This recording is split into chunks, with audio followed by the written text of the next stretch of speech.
Bonsoir à tous les amis, j'espère que vous allez tous bien. Les amis, je suis vraiment désolé de ne pas avoir fait de live ces 2 derniers jours. Pourquoi? Parce que j'étais un peu malade, j'ai été faire le test et je suis positif au Covid. Donc je suis confiné à la maison avec ma femme et mes 2 enfants. Donc plus de crèche, plus d'école, plus de travail, plus rien. Donc on est coincé à la maison pendant une semaine. Mais ce soir, il y avait la vieille dame qui jouait. La vieille dame pouvait me redonner le sourire. La Juventus pouvait récupérer quelques points sur le Napoli, pouvait se rapprocher des premières places et pouvait, par exemple, ne pas me gâcher 1h30 de télévision. Eh ben, c'est raté les amis. La Juventus a fait du caca. Voilà, comme mon fils dit, c'est du caca.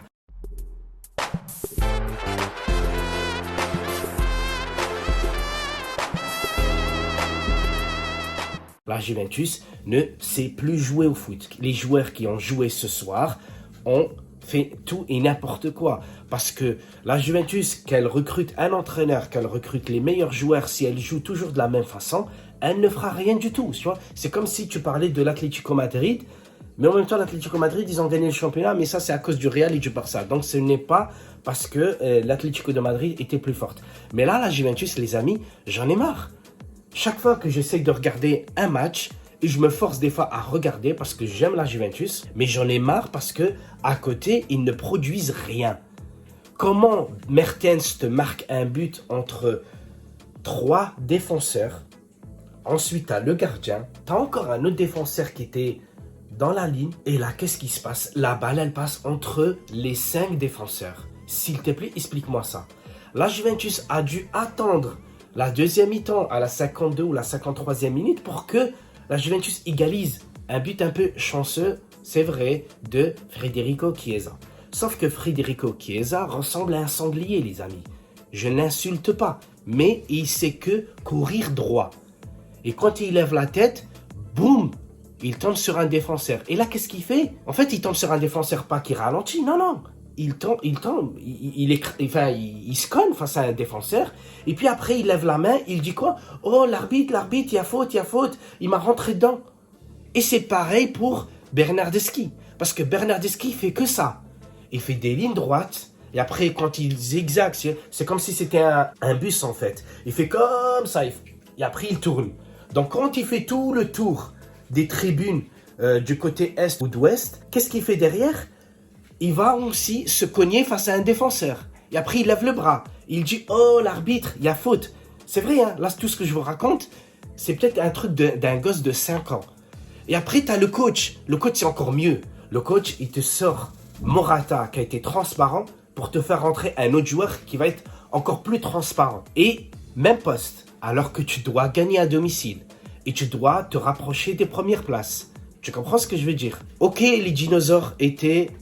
Je sais plus ils étaient où. Donc aujourd'hui, c'est De Ligt et Rugani. De Ligt qui a toujours été bon, même si on lui a jamais donné un défenseur solide à côté de lui. Vous allez me dire Bonucci, mais Bonucci n'est pas complémentaire avec De Ligt. Normalement, ça aurait dû être Chiellini, mais Chiellini, ces derniers temps, s'est beaucoup blessé. Donc du coup, ça allait pas. Et après, tu as le milieu de terrain. Le milieu de terrain, honnêtement, je sais pas quoi penser. Parce qu'on a été mangé par le Napoli. Oui, parce que le Napoli arrive toujours à produire du jeu, même quand il change d'entraîneur, même quand il change de joueur.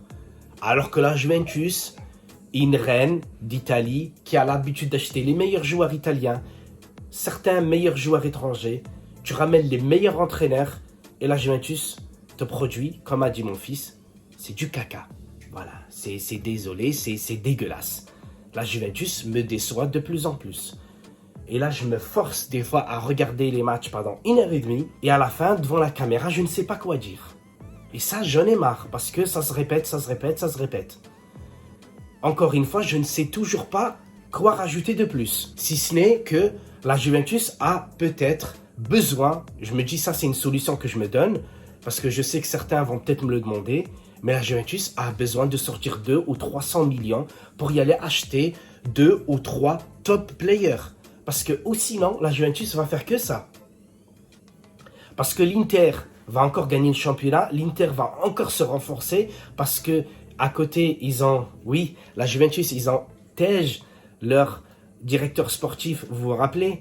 Voilà, lui, il est en train de recruter Onana. Il va peut-être recruter encore d'autres joueurs gratuits. Donc, il va encore renforcer l'Inter de Milan. Alors que le Milan, à côté, ils sont encore en train de faire une très très bonne saison comme celle de l'année dernière pour encore jouer la Ligue des Champions, pour encore se renforcer. Et à côté, tu as la Juventus qui continue à descendre. Vous voyez? Donc, si là, aujourd'hui, tu ne mets pas le plein dans ta voiture et tu ne mets pas un vrai pilote dedans, tu rattraperas jamais les autres qui sont devant. Tu comprends ce que je veux dire? Donc pour moi, c'est simple. Il te faut un attaquant de classe mondiale. Je sais pas, va le chercher. Le Barça, ils veulent recruter Haaland alors qu'ils ont une grosse dette. Mais ça va l'expliquer à je ne sais qui. De toute façon, personne ne comprendra. La Juventus, on a vu que la Fiorentina, ils ont réussi à recruter Piatek. Ils ont encore recruté Ikoné de Lille. Donc la Juventus a une chance d'y aller chercher Vlahovic. Et peut-être derrière, il nous faut encore un ou deux autres champions. Pour moi, j'en ai rien à foutre des latéraux. J'en ai rien à foutre des défenseurs. Pour moi, si tu veux vraiment dominer ton adversaire, il te faut des cracks devant. Je sais, tu vas me dire que devant, si on recrute Vlahovic, on aura Chiesa, on aura Kulusevski, on aura Dybala devant. Et ça suffit. Non, ça suffit pas. Il te faut peut-être encore un deuxième attaquant et il te faut encore un autre milieu de terrain de classe mondiale. Tu peux recruter Pogba, je sais pas, arrange-toi, c'est ton boulot. Moi, mon boulot, c'est juste de commenter et de regarder le match. Mais toi, ton boulot, c'est de faire le truc, tu vois. C'est comme si quand tu vas au restaurant, lui cuisine et toi, tu manges. D'accord? Chacun fait son boulot. Mais là, les amis, j'en ai marre. Il n'y a rien, il n'y a rien. C'est toujours la même chose. C'est toujours la même chose. La Juventus ne fait rien et après, ils veulent recruter qui? Vous avez vu, ils veulent recruter qui? Franchement, je préfère ne même pas prononcer leur nom.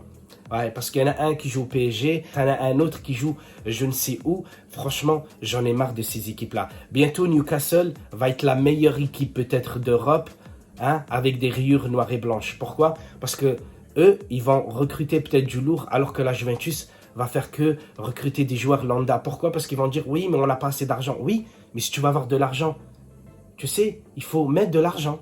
L'argent vient avec l'argent. C'est connu ça. Donc sur ce les amis, je préfère pas en rajouter parce que ça va encore me saouler. Je préfère vous dire que si tout se passe bien, demain et ainsi de suite, on va refaire les lives 21h jusqu'à à peu près minuit. Et le souci c'est que quand il y a la Juventus qui joue, bah forcément il n'y aura pas de live le soir. Donc les amis, je vous embrasse tous. J'espère que vous allez tous bien. J'espère que j'ai tout dit ou presque et que je ne vous ai pas trop embêté. Allez, ciao ciao les amis. Forza Juve.